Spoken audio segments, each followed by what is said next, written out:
Bonsoir à toutes et à tous. Dans l'actualité ce soir, un hôpital moderne pour les populations de Matuto. La pose de la première pierre a été effectuée ce matin par le président de la République. Coût de réalisation de l'édifice à 2 millions de dollars américains. Les détails, c'est dans ce journal. Et puis Alliance Globale pour les initiatives de résilience. Ce projet sous-régional vient de lancer ses activités en Guinée à ligne de mire lutter contre l'insécurité alimentaire. Enfin, c'est parti pour le championnat national de karaté. La compétition regroupe plus de 350 sportifs des duels. Sont annoncés, une bonne nouvelle pour les adeptes de cette discipline. Voilà pour les titres encore une fois. Bonsoir et bienvenue à toutes et à tous. Mais tout d'abord, pour commencer, je reçois sur ce plateau Nabi Youssouf Kiridi Bangoura.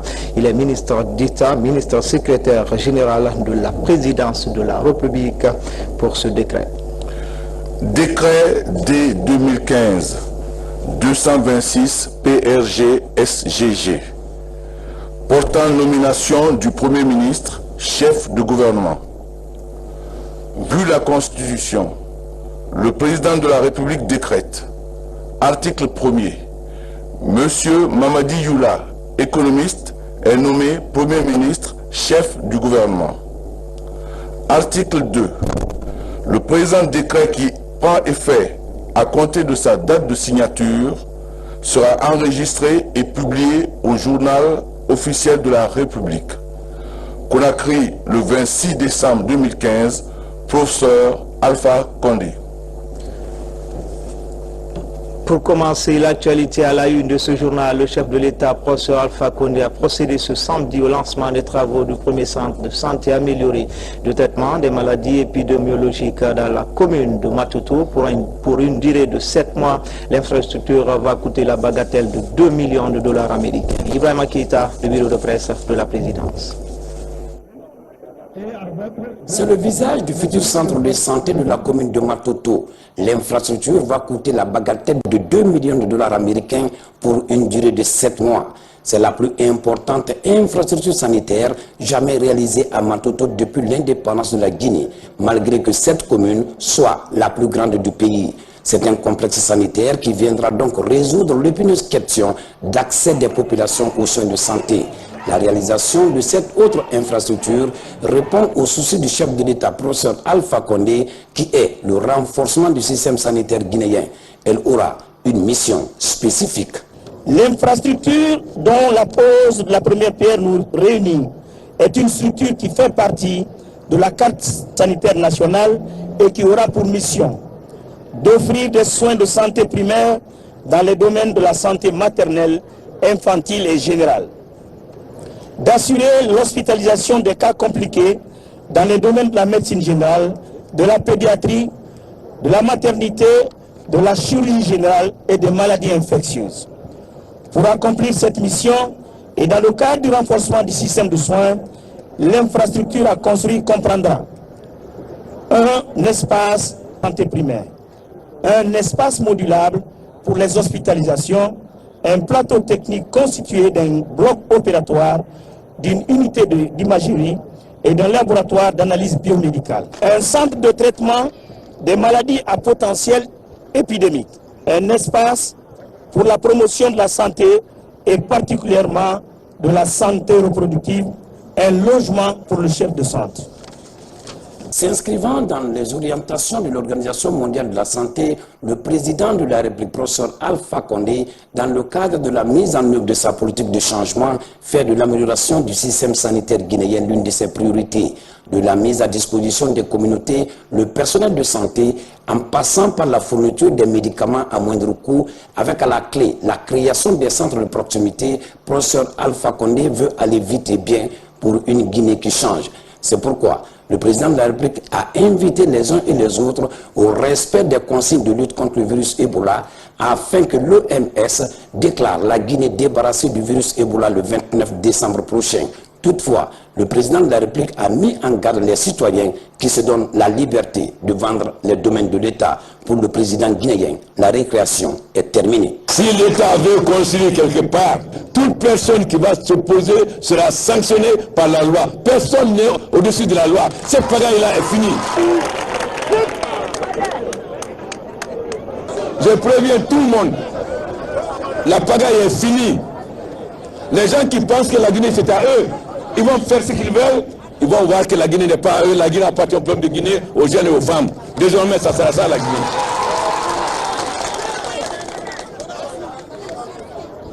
J'ai interdit de vendre le terrain. Décret publié depuis 1 an. Il y a des gens qui se prennent encore de vendre des terrains. L'État va récupérer tous ces terrains. Matoto est la commune la plus grande de Guinée. Matoto n'a pas d'hôpital. Ce qu'on est en train de faire là, ce n'est qu'un début. Nous allons tout faire pour qu'il y ait un très grand hôpital à Matoto, comme donc s'il prête à Dieu. Alors, la loi va régner. La pagaille là, c'est fini. Casser les véhicules, casser les maisons, c'est fini. Quiconque viole la loi sera sévèrement puni. Je préviens les parents de dire à leurs enfants. Prévu pour 7 mois, le président de la République, professeur Alpha Condé, a demandé à l'entreprise contractante de mettre les bouchées doubles pour finir avant le délai. Un défi que Bull Africa se doit de relever compte tenu de son expertise sur le terrain. Avant de poursuivre ce journal, je reçois sur ce plateau Fana Souma. Bonsoir, M. Fana. Bonsoir, Falilou. Mais qui est Mamadi Dioula? Mamadi Dioula, Premier ministre issu du secteur privé, nommé pour soutenir l'emploi et la relance économique. Le premier responsable économique guinéen a accédé au poste de Premier ministre. Mamadi Dioula, 54 ans, est un spécialiste du secteur privé guinéen et international, également doté d'une forte expérience de l'administration guinéenne. Né à Conakry en 1961, Mamadi Dioula est aussi le premier dirigeant guinéen d'une multinationale dans le secteur minier en Guinée. Il a été directeur général de Guinea Alumina Corporation, GAC, SA, de juin 2004 à décembre 2015. GAC, vous le savez, est une joint aventure composée de sociétés partenaires de renommée internationale, Dubai Aluminium et Mubadala Development, pour le développement et la réalisation du projet de raffinerie d'alumine de Sangaredi. Il s'agit d'un investissement de 5,8 milliards de dollars US pour la construction d'une raffinerie d'alumine de 3,7 millions de tonnes par an dans sa phase initiale. Expansion envisagée à 5,5 millions de tonnes par an d'un port et d'un terminal pour l'alumine et les intrants, d'une centrale électrique, d'un barrage hydraulique, d'infrastructures, pont, route, chemin de fer, d'une cité pour les travailleurs et d'un vaste volet environnemental et social. Fortement engagé dans le développement du secteur privé guinéen, Mamadi Dioula est aussi membre fondateur et président de la plateforme de concertation du secteur privé guinéen en 2015. Il a été président de la Chambre des mines de Guinée de juin 2012 à décembre 2015, après avoir occupé le poste de premier vice-président de l'organisation de février 2009 et décembre 2011. Mamadi Dioula dispose donc aussi plusieurs années d'expérience au sein de l'administration guinéenne. Elle a été conseiller du Premier ministre chargé des questions économiques et minières en 2003 et 2004. De 1997 à 2003, il a été conseiller chargé des questions économiques et financières au ministère des Ressources naturelles et de l'énergie, puis au ministère des Mines, de la Géologie et de l'Environnement. De 1997 à 2001, il a été président du conseil d'administration de l'entreprise nationale d'électricité de Guinée, Enelgui, administrateur de la société des bauxites de Guinée, SBK, et administrateur de la société des bauxites de Kinia, SBK. De 1997 à 2003, il a été administrateur de la société guinéo-norvégienne de transport maritime, Guinomar, et président du comité technique de la société minière de Dinguiraï, SMD, de 1999 à 2003. Il a été administrateur du port autonome de Conakry. M. Dioula a travaillé pendant 8 ans à la Banque centrale de la République de Guinée, Falilou. Il a été directeur du département des études, de la recherche et des publications à la Banque centrale de la République de Guinée de mai 1994 à août 1997. Il avait été précédemment, de 1989 1989 à 1994, économiste, chef du service des études économiques, puis assistant du directeur des études et de la recherche à la Banque centrale de la République de Guinée. En 1990, il était sorti major au test d'évaluation et de recrutement des cadres de la Banque centrale de la République de Guinée, organisé avec le concours de la Banque centrale de la Banque de France, j'allais dire. M. Joula est diplômé de l'université d'Abidjan, où il a obtenu en 1989 un DEA en macroéconomie. Dans le cadre de sa formation post-universitaire, et il faut le signaler, Falilou, il a obtenu en 1994 un certificat de l'Institut du Fonds monétaire international, FMI, à Washington, sur la programmation et les politiques financières, ainsi qu'un diplôme de 3e cycle universitaire à Banque et Finances au Centre d'études financières, économiques et bancaires de Paris. Donc, il a un CV bien fourni. Merci, Falilou. Merci Fana Souma pour toutes ces précisions. Dans le reste de l'actualité, le projet de loi de finances initiale 2016 a été présenté ce samedi à l'hémicycle. Les élus du peuple jusqu'au 29 janvier pour examiner et amender ce budget. L'exercice va permettre de rétablir les équilibres macroéconomiques du pays. Déjà, le budget de la santé sera doublé en 2016. Explication, Abdoulaye Ningelande Diallo. Du haut de cette tribune de l'hémicycle, le gouverneur de la Banque centrale de la République de Guinée, le ministre en charge de l'économie et des finances et celui du budget devant les élus du peuple. Il présente le budget prévisionnel de 2016 ainsi que la politique monétaire de la Banque centrale. Le budget s'élève un peu à près de plus de 14 milliards, 1000 milliards de francs guinéens.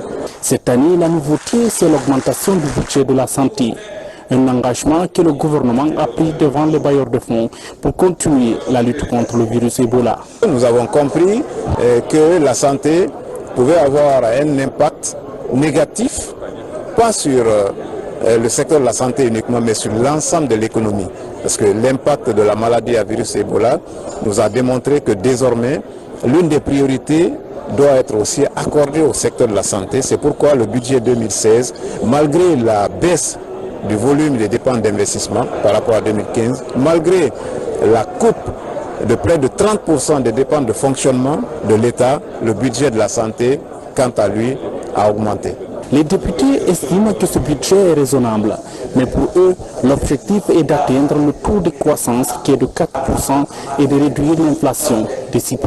Pour 2016, on espère que Ebola sera derrière nous et que la croissance va rebondir à 4%. Si c'est le cas, je pense que le budget va tenir la route. En attendant d'examiner ce budget proposé par l'exécutif, les différentes commissions doivent l'examiner avant son adoption.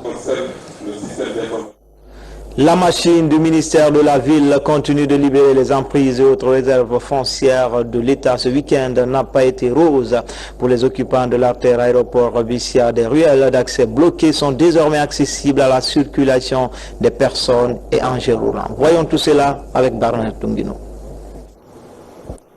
Pendant plusieurs années, ces routes sont restées obstruées par des occupations anarchiques.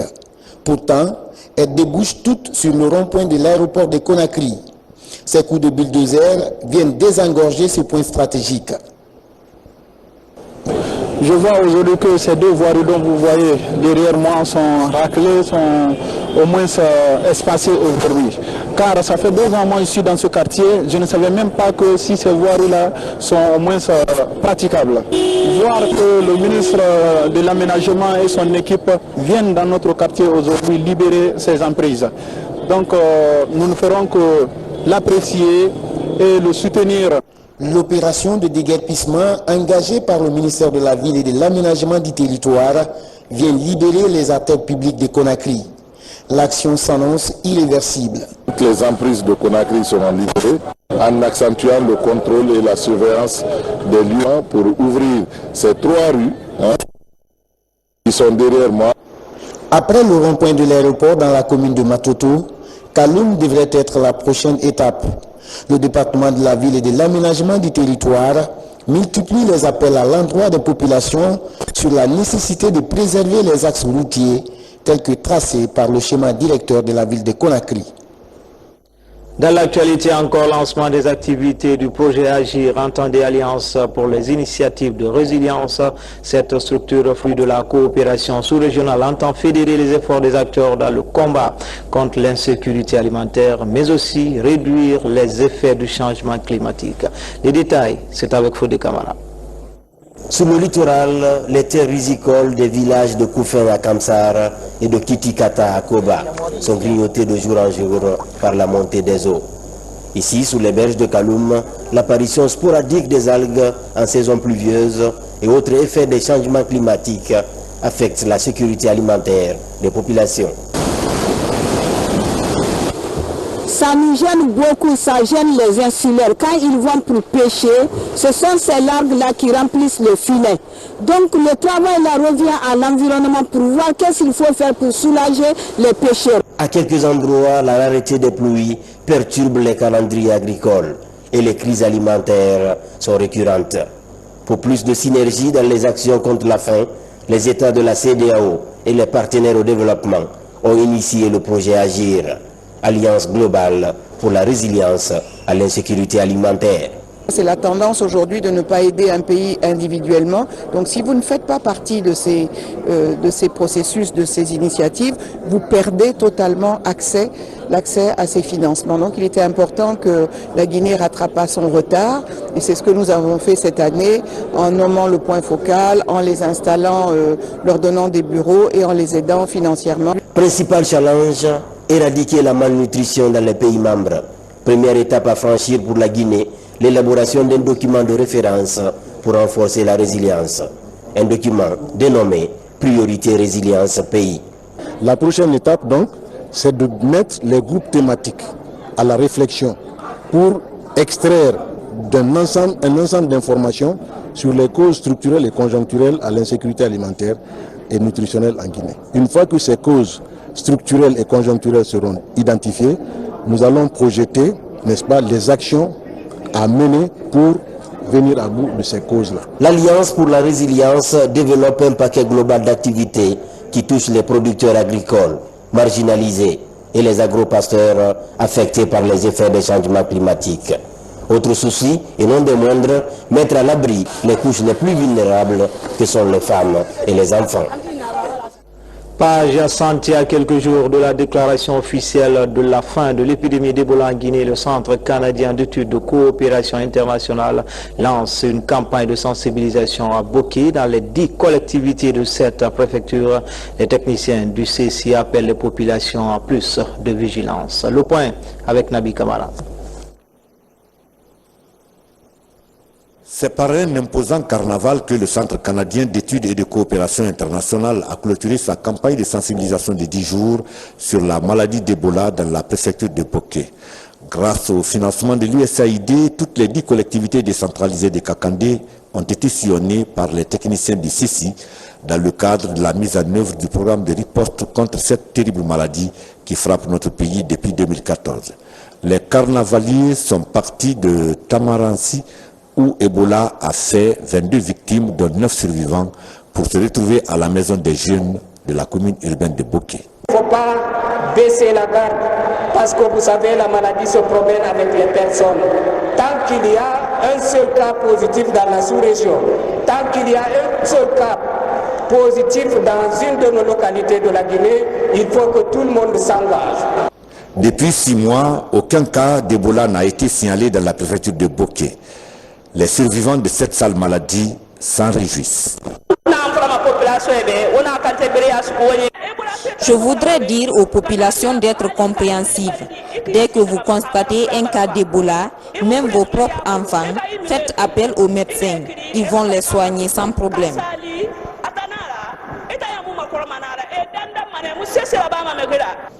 Les autorités locales de Boké se sont également réjouies de l'organisation de cette campagne par le CICI dans leur zone géopolitique.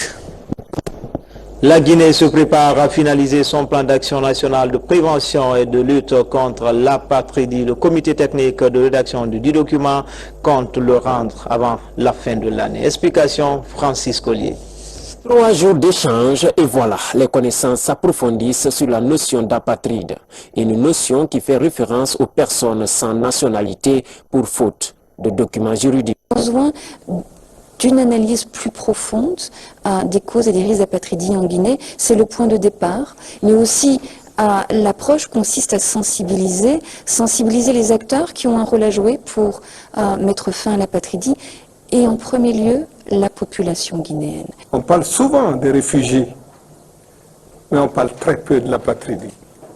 Je suis d'autant plus heureux que vous avez proposé que le 30 décembre, c'est-à-dire dans quelques jours, le plan sera finalisé. Cette rencontre pour la prévention et la lutte contre l'apatridie a permis d'établir le draft d'un plan d'action national. On peut naître en Guinée, grandir en Guinée, n'aller nulle part et se retrouver apatride. C'est-à-dire là, physiquement, tout le monde vous voit, mais juridiquement, personne ne vous voit. Parce que vous n'avez pas un extrait d'acte de naissance, vous n'avez pas une carte électorale, vous n'avez pas une carte d'identité, vous n'avez pas un certificat de nationalité, vous n'avez pas un passeport. Il est important d'avoir un programme pour les identifier et les répertorier afin de régulariser leur situation. Et c'est ce programme qui a été lancé par le HCR. Il y a eu il y a eu assez de formations, notamment à Dakar, au Bénin, à Cotonou. Pour la finalisation et l'opérationnalisation du plan d'action, l'État guinéen devra créer des dispositions spéciales et légales afin de respecter ses engagements vis-à-vis de la CEDEAO et des institutions internationales. La jeune Chambre internationale se rapproche davantage des démunis. Les membres de la locale Conakry Leader viennent de fêter Noël avec les enfants HIV/SIDA. La cérémonie s'est déroulée au centre Dream. L'action traduit la volonté des membres de la JCI de redonner espoir aux enfants. Saint-Martin Francine Adouno nous signe ce reportage. Selon les Saintes Écritures, Jésus-Christ, né au milieu des animaux, est venu sur terre pour les pauvres, un enfant sauveur et garant de la paix.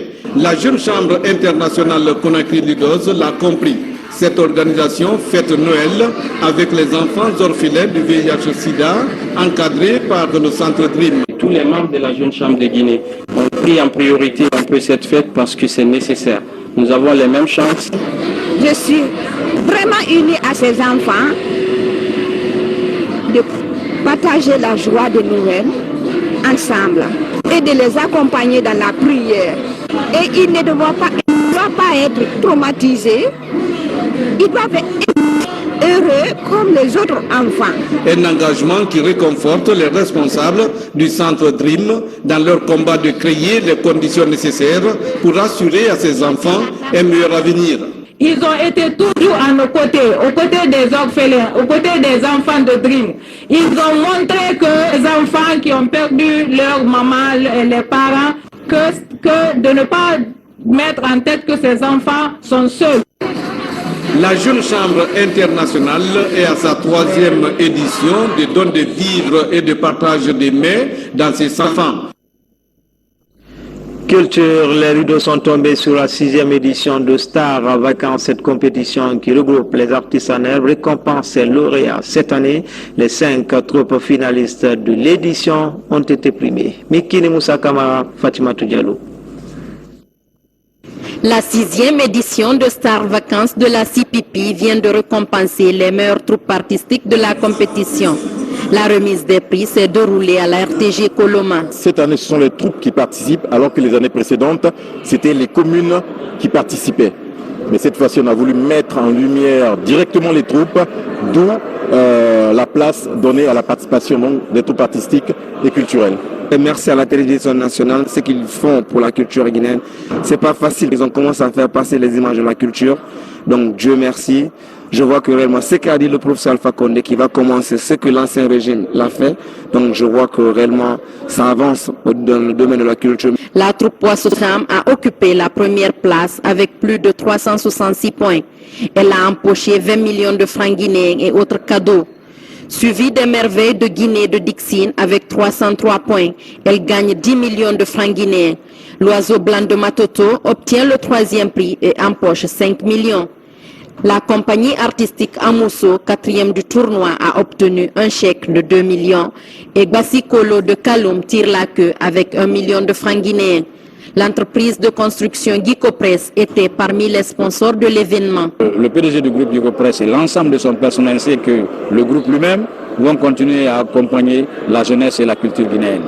La RTG pourra avoir un partenariat avec notre groupe pour son rayonnement au niveau national, africain et international. Du moment que la RTG est maintenant sur satellite. C'est par la culture que nous allons marquer notre zone. C'est par la culture que nous pouvons exister. Donc s'il y a des émissions comme Star Vacances qui passe à la télévision nationale et qui met en compétition les meilleurs groupes de théâtre, de percussion, de danse, ça ne fait que nous galvaniser pour pousser ce travail et soutenir ce travail. Sur 12 groupes programmés, 8 ont répondu présents au rendez-vous.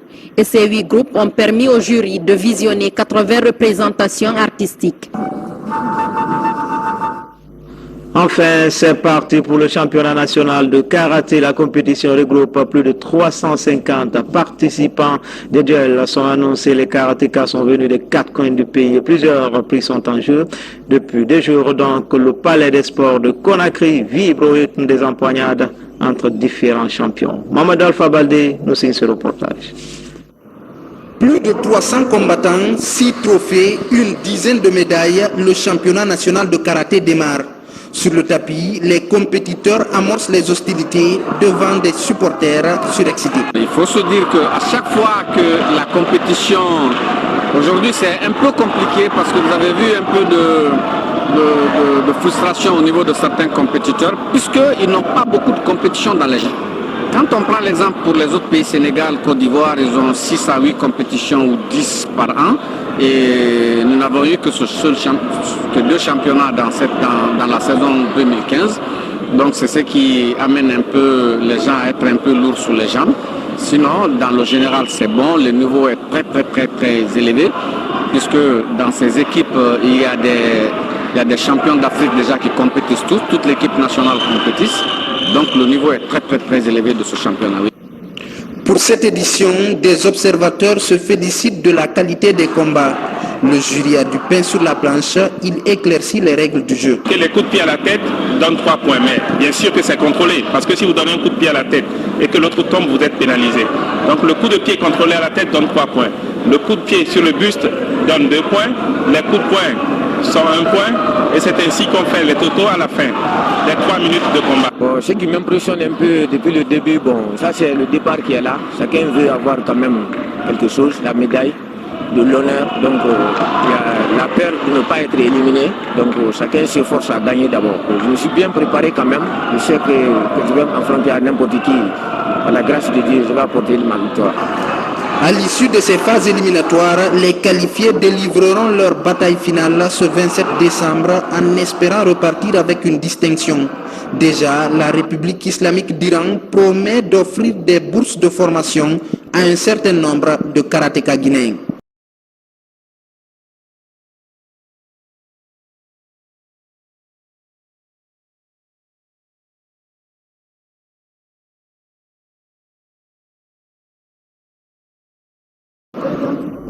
C'est beau de voir Raymond qui joue. C'est tout pour les infos. À retenir ce soir la nomination de Mamadi Youla comme Premier ministre chef de gouvernement. C'est tout pour les infos. Tout le plaisir a été pour moi de vous servir.